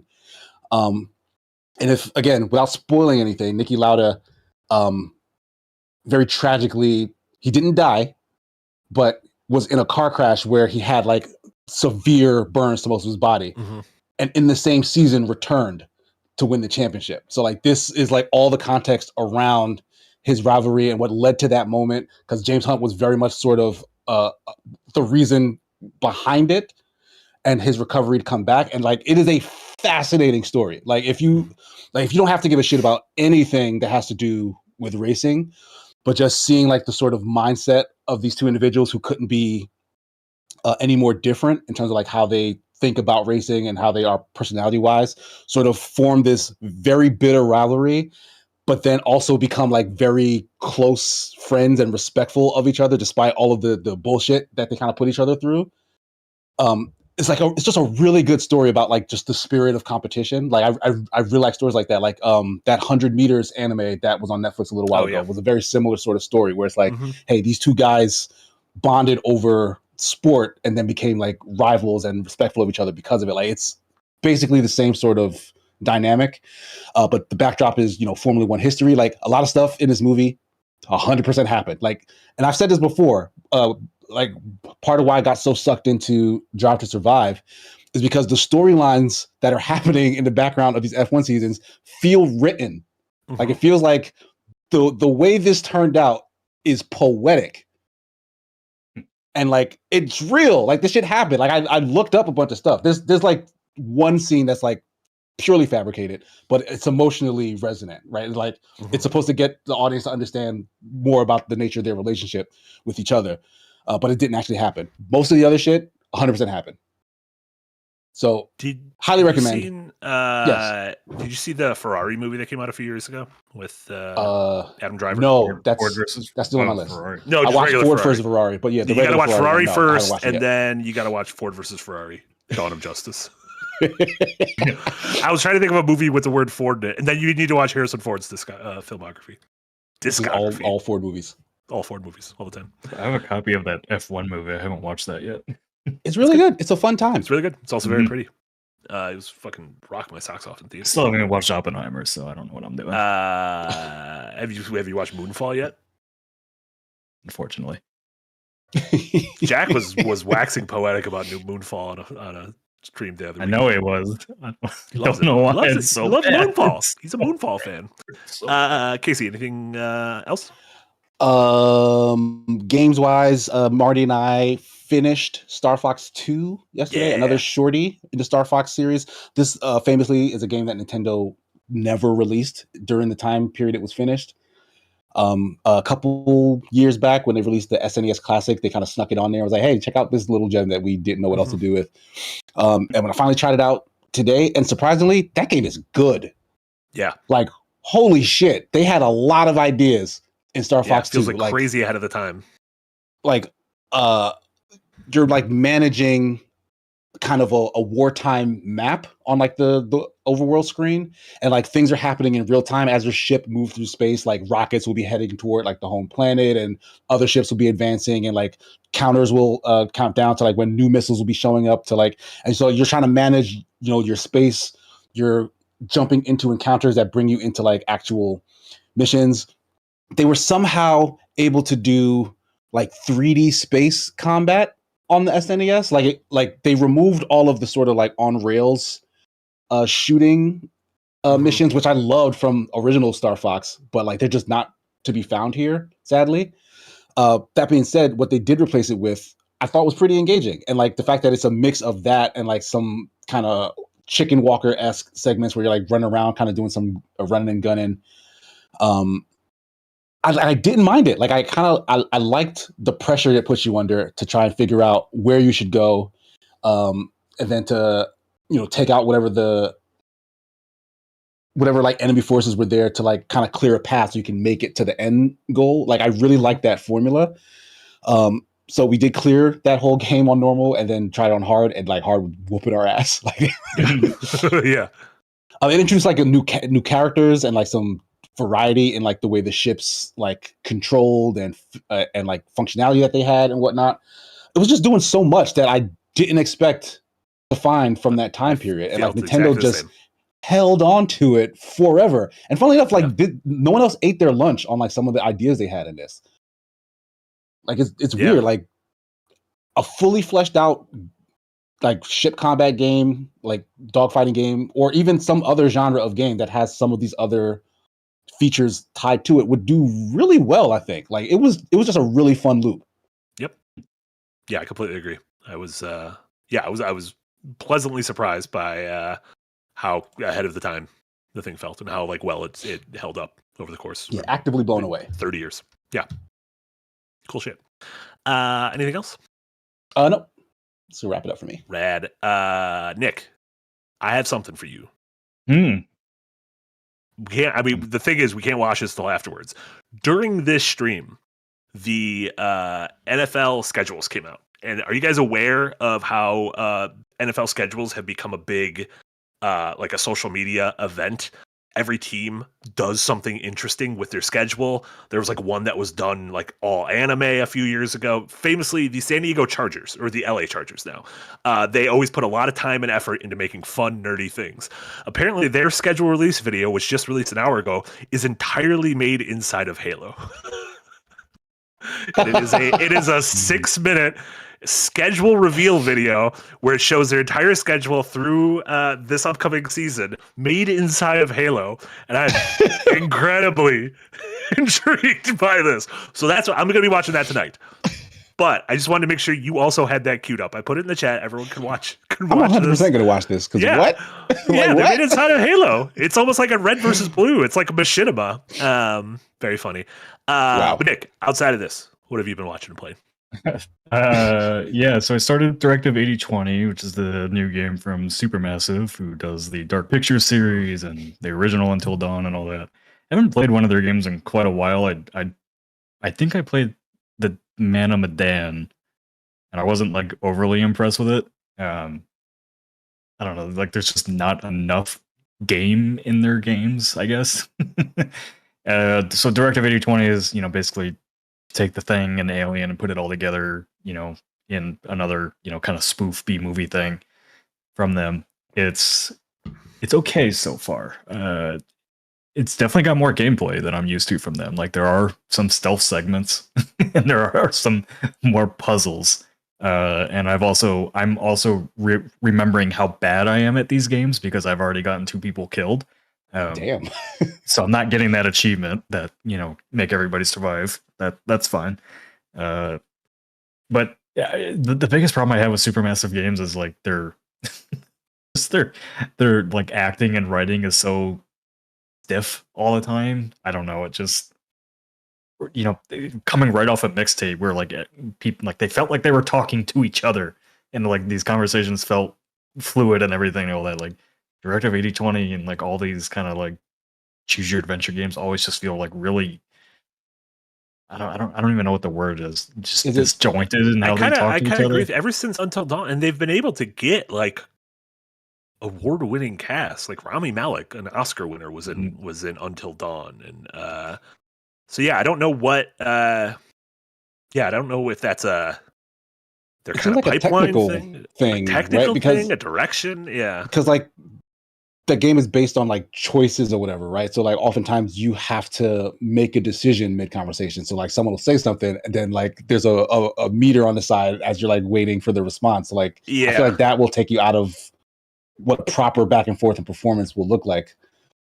Perhaps. Yeah, I mean, I don't. It's not really tied to those segments. It's more just like the regular banter that goes on between characters. Like, I still don't think anybody does it better than Naughty Dog, where Sully and Drake, will just be moving together and talking, and it sounds like a conversation between the two of them. Where like all these Naughty Dog is kind of like in a class of their own. Yeah, but you would think after like I don't know 50 of these games from Supermassive, like they would solve some of those issues where like the characters just don't feel connected. But I so far I'm liking it. Like I like the characters. It's got the usual tropes and all that.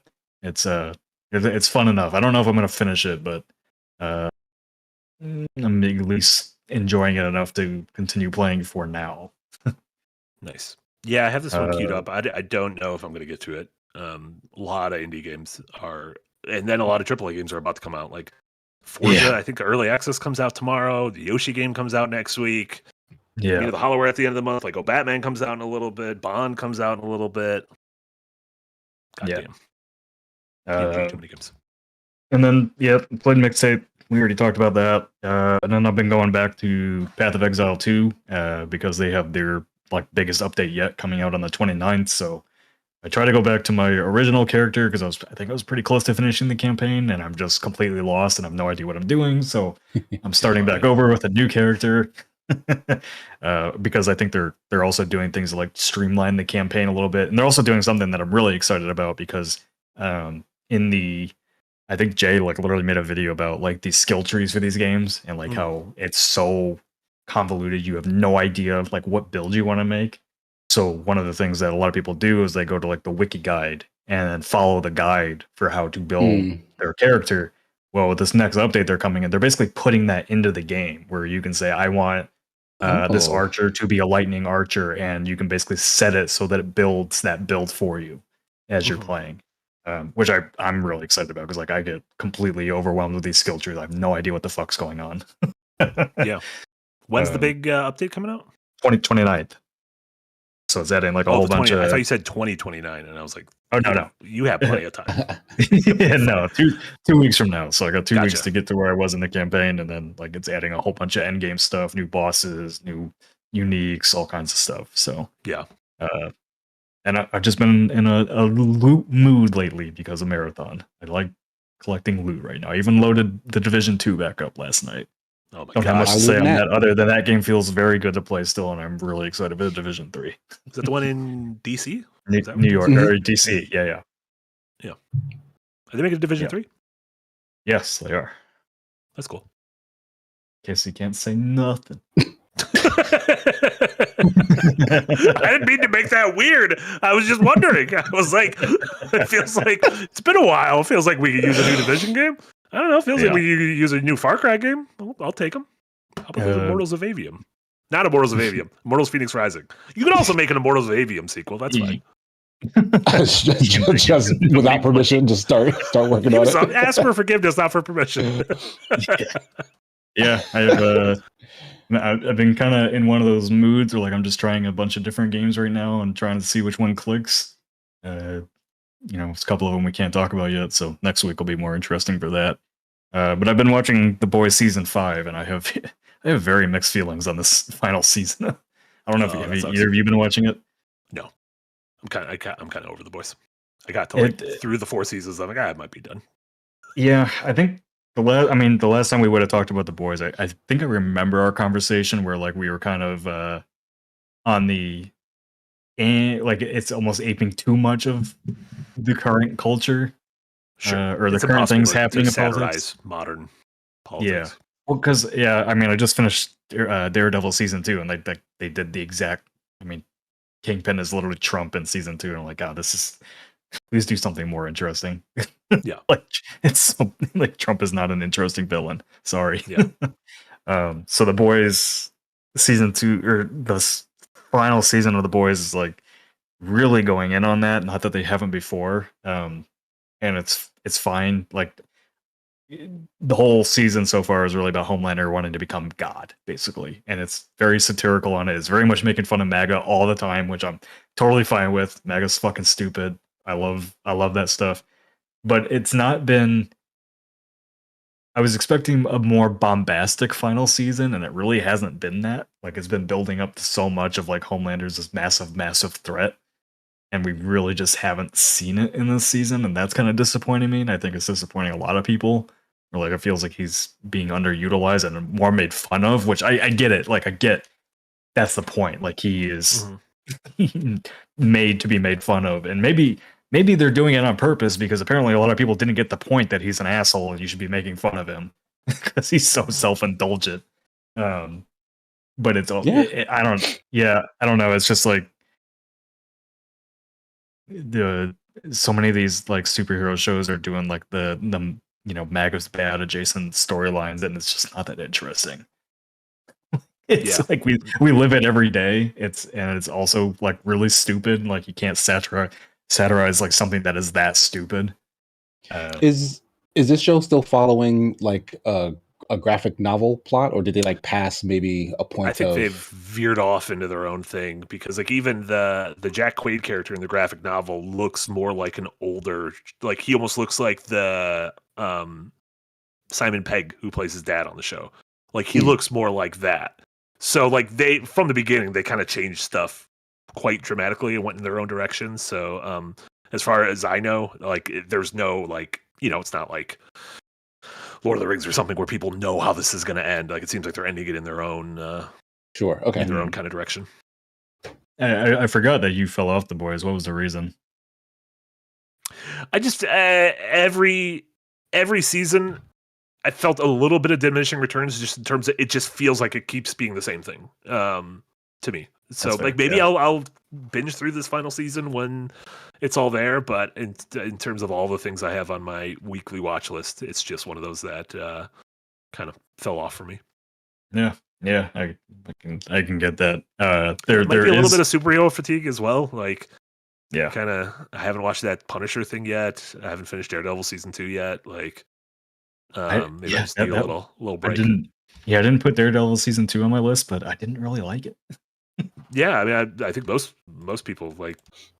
I think the diehards are still there, but I feel like it's losing fans more than it's drawing them in.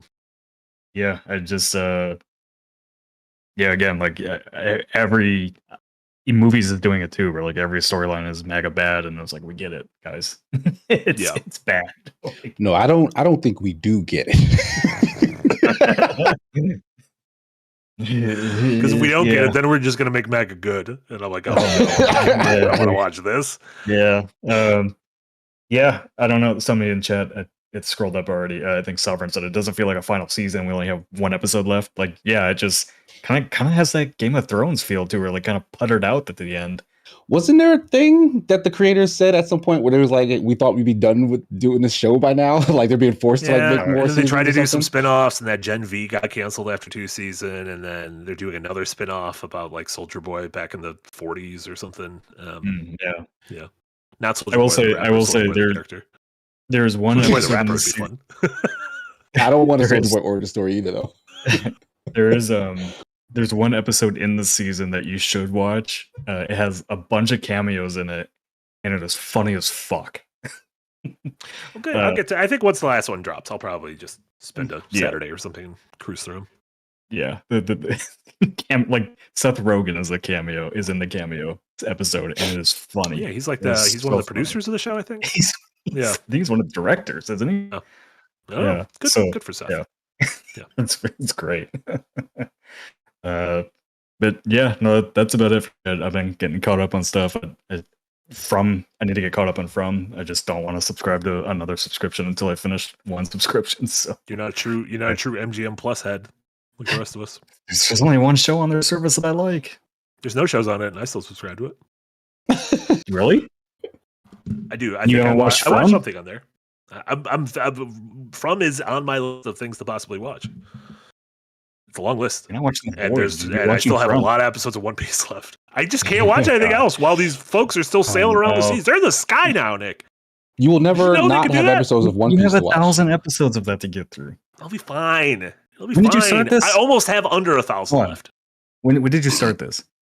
After I finished season 2 of the show. So like No. I mean, like, when did you start rewatching all of One Piece? Or have you never watched? After I finished season 2 of the live action show. So I think it was like late, like a month and a half ago, maybe. You already watched 100 episodes in a month and a half? 157. Okay. Did you need? Nick, I'm going hard into that Slippy. What did I tell you? Like after you cross, I think the 200 mark is when you'll have under 1,000 episodes. Oh my god! It's fine. It's fine. Everything's fine. We're gonna be like, one day we're not gonna hear from you, and we're just gonna find you in a corner holding yourself like, I'm never gonna get through this. It'll be fine. I got the straw hats behind me. Nothing can go wrong. Let's go over the last couple of super chats before we wrap up. Kid Marchetta, thank you so much for a $2 dono. Scrubs season 10, good except for pacing and the JD Elliott situation. Have you been? You're a Scrubsman, aren't you, Casey? Yeah, I did watch that actually. Did I not mention that? You were fond of it. I think you talked about it. Yeah, I liked it. I liked it a lot actually. Yeah. And I'm assuming it's coming back for another season. It's not just like a one. I think I just read that today actually. That it's getting to season 2. Yeah. There you go. Congrats to Scrubs. Armed Karma, thank you so much for a $2 dono. Thank you, Marty, for that psychic damage. That might have been when I talked about Slippy before, so I apologize. I'm not going to do that again. And then we're bringing up Slippy a second time. We're not bringing it, but that was before I apologized. I've apologized now, and it's not going to happen again. Waiting for Viva Pinata, thank you so much. Since Marty's open to the topic, I have a question for you. Wait a minute. Where did this come from? Who would you rather go out with on a date? Rogue the Bat or Rouge the Bat? I don't know how to pronounce her name. Vanilla the Rabbit or Shadow the Hedgehog? Or maybe like a huge, big, thick mustache? I don't think any of the Sonic characters are attractive, if I'm going to be honest.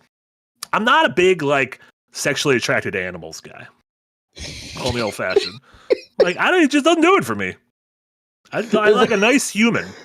Is anybody a big sexually attracted? Well, yeah, it's like for the guy? furry community and everything. More power to you, but I'm not. I don't want to. But those aren't animals. Those are anthropomorphic interpretations of animals. All right, I'm back in the Slippy.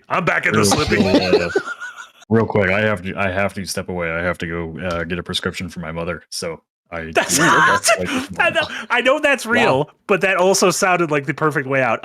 Okay, Like you just need to leave, we'll be wrapping up shortly, but good to see you, Nick. Bye, Nick. Yeah, bye. Later. I need my camera on so it doesn't break air. Okay, perfect. Feebled Curse One, thank you so much for the $5 dono. Have you ever seen Shark Boy and Lava Girl, Nick? Oh, well, he's gone. Mr. Electric said the same thing like they do in Oppenheimer. It's not that original. You're fine. Casey, have you ever seen Shark Boy and Lava Girl? I believe that is the Robert Rodriguez movie, like somewhat related to Spy Kids. Spy Kids, maybe? Like spin-offs and whatever, right? Yeah. Yeah. I did see that movie. Hate it. It always looks very ugly to me. It always looks like shockingly ugly. Yeah, it looks. Yeah. It was like one of those when 3D was like coming back for a spell and everyone was obsessed with it. It was one of those. I think. I think my wife loves this movie. Yeah, like she's like really nostalgic for it. I always hated it. I thought it was dumb. I think original Spy Kids is also dumb. I know people love that series as well. I think it's a slight generational thing. I think it's people a little bit younger than us. I think Spy Kids might have been aimed at us though. No, I don't know. The people I know who really like Spy Kids were a little bit younger than us. We were just too sophisticated. Maybe.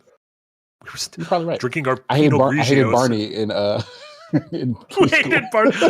What about, are you going to watch, what's his, isn't like Daniel Kaluuya supposedly rebooting Barney? You're unlocking something that I feel like I remember.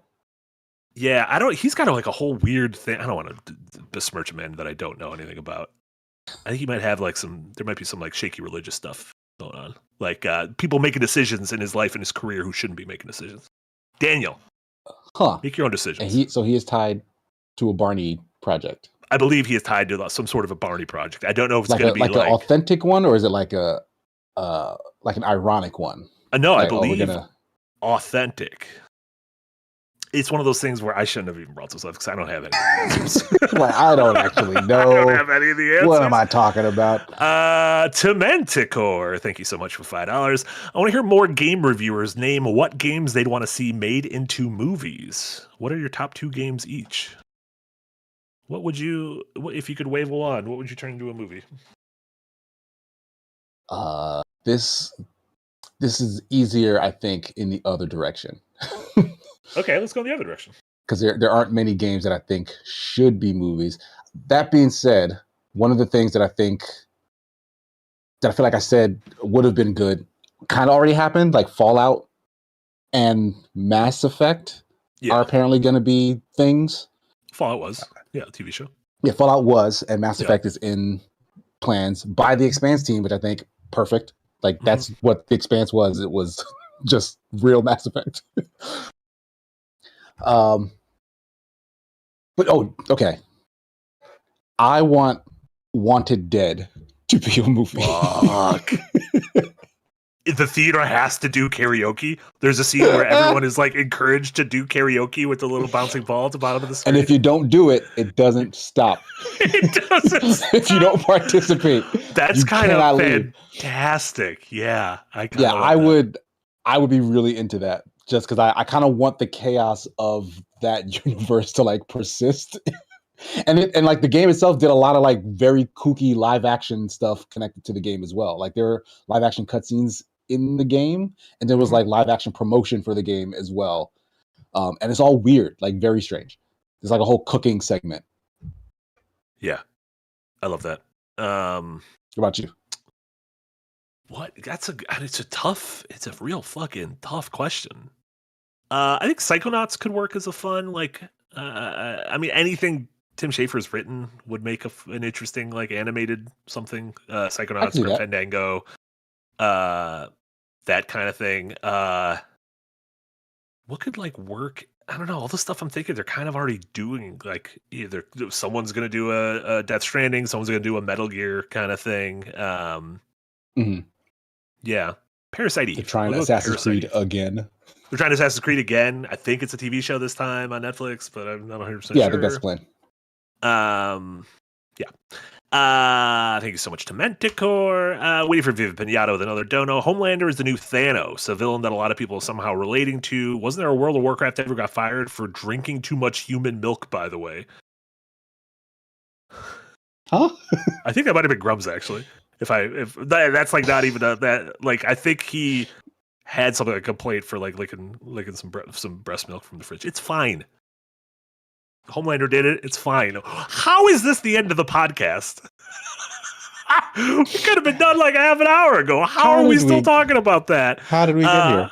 Minduel, thank you so much, Fungus Finder, with a $2 dono. Marty's got the fever. I know you're talking about One Piece, but you saying that now after I just said the breast milk thing is weird.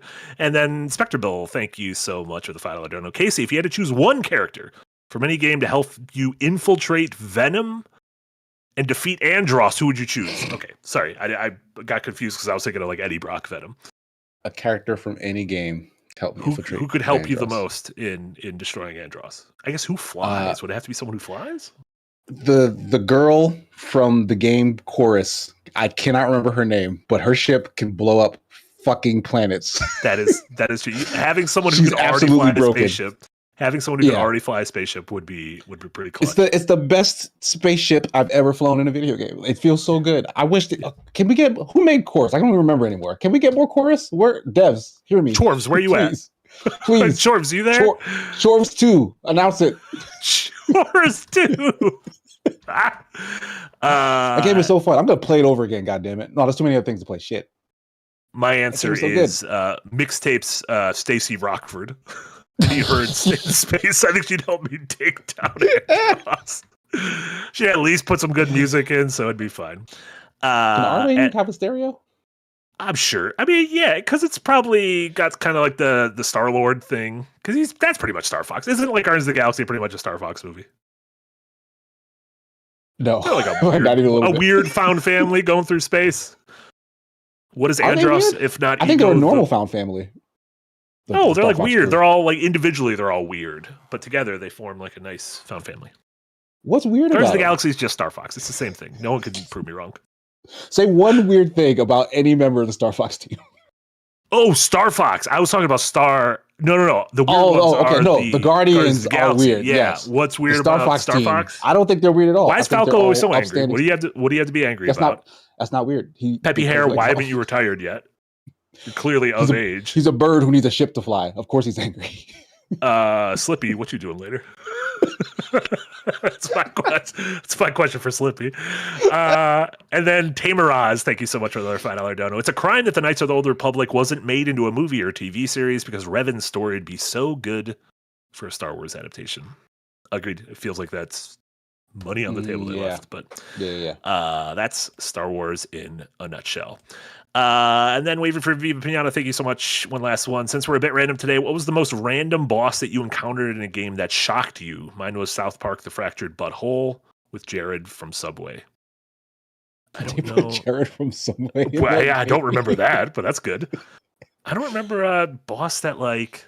I guess I this is less like a shock and more of like a fun surprise. I finished replaying Super Mario RPG on my stream over the weekend, and there is a secret boss in the game that is it looks like like a Final Fantasy boss, and it's even like pixelated and everything, and he talks about how he like traveled from a different dimension and has Final Fantasy music backing him and like summons these crystals, and you get the Final Fantasy theme song when you win. And I always thought that was really cool because Square made cool. Yeah. Mario RPG, and so that was like a fun little nod to obviously what Square was most known for outside of Mario RPG. That's cool. Yeah, I any can't weird bosses? really. It's hard to think of them on the fly. Yeah, it's like maybe shocking might be a little too on the nose, but there's a fight in Lies of P. It's this heavily armored person, and it's like really tough. And then after you finish that first phase, which took forever, the armor breaks off, and it's like this lady who's like wrapped in like claws. Her name is like Alexia or something like that. Okay. And then she has all these lightning abilities and shit. So like, literally shocking, but also I just didn't expect that. Like, it was sort of like a surprise. Sure. Because she's big, like a big ass lady. Yeah. Yeah, like that, yeah. Eric is showing the footage now. Yeah, so like that's kind of just a surprise. Like that's what was in there, and then she proceeds to whoop your ass right after. The fight gets two times harder. In like the second phase when she's no like longer wearing the armor? It escalates dramatically. Yeah. You mentioning Souls games got me thinking of, or Souls likes got me thinking of Souls games, and I always love the Gaping Dragon just reveal in Dark Souls 1. Yeah, he's just a little guy, and then he crawls up more. You're like, no, he's not a little guy. He's a big guy. He's not a little guy whatsoever. And then obviously I've never got that far, but I always love the Sekiro boss fake out with the monkey who's beheaded, but just that's a good one. Yeah. Just doesn't. And they do it again. Because later, it just fucking comes back. I killed you, and then you woke back up. I killed you again, and then you showed back up. I love it. It's good as hell. From Soft, keep making games. Then Nick Dole, $2 dono. Let me Slippy into something more comfortable. I thought that was great. I thought that was really nice. All right, that was our last Slippy comment today. Casey, what do you have going on? What should folks know about from you? Well, this weekend we are going to have some new Adventures Night content. Yeah. Not episode 2, but the level up episode for season 5, which is, it's canon. Like, you have to know these details and whatnot. And usually they're very fun. I've not seen anything from this episode just yet, so I'm very excited to see it as well. Yeah, same. So that was all 6 of us Saturday. were there. So the entire party yes. was there for the level up session, and obviously we're different levels because you guys are higher than a lot of us, and I think Jay was a little bit higher than Liv. Yeah, I'm assuming we get to learn a little bit of the reasons why, like some backstory-ish stuff for some of the side quest characters, and how they ended up at the levels that they're gonna get. So definitely required watching. Make sure you check it out. Outside of that. Maybe me and the wife will jump into something this weekend. I was eyeing something that's in the account that looks very interesting. So we might jump into that. But I won't say what it is because maybe we won't do it. It's probably chores. You know what? If Kia has other business, maybe I'll just play chores on Friday. Perfect. I'll just start it over to get it. That game is so fucking good. Friday night. Listen, but outside of that, Super Smash Sunday on Sunday should be back. I was away last weekend because it was Mother's Day, but me and El Cheshire will return and play Smash. And I think that's it for me. What you got going? Oh, yeah. Love it. I mentioned it earlier. Check out a new video essay of mine that Casey produced on Pragmata. Went up earlier this week. Check that out. Had a lot of fun with that. And then next week, we should have another video essay of mine that Eric produced on Mario Wonder. So a couple of those from me. And then, just in terms of other scheduling stuff, tomorrow there will be Dev Heads at the normal time. Definitely check out Adventures Nigh and Saturday. And I think that's it. Hell yeah. So thank you all so much, everyone who tuned in, everyone watched live, listened to the audio version, watched the VOD, everyone who hung around during the conversation, everyone who, even if you disagreed with us, if you weren't an asshole about it, we appreciate y'all. So for Eric and Nick and Casey, this was Marty. This was Firelink episode number 110. Thank you all so much. Everyone have a wonderful rest of your Thursdays, and we'll see y'all next time. Peace. Bye, y'all.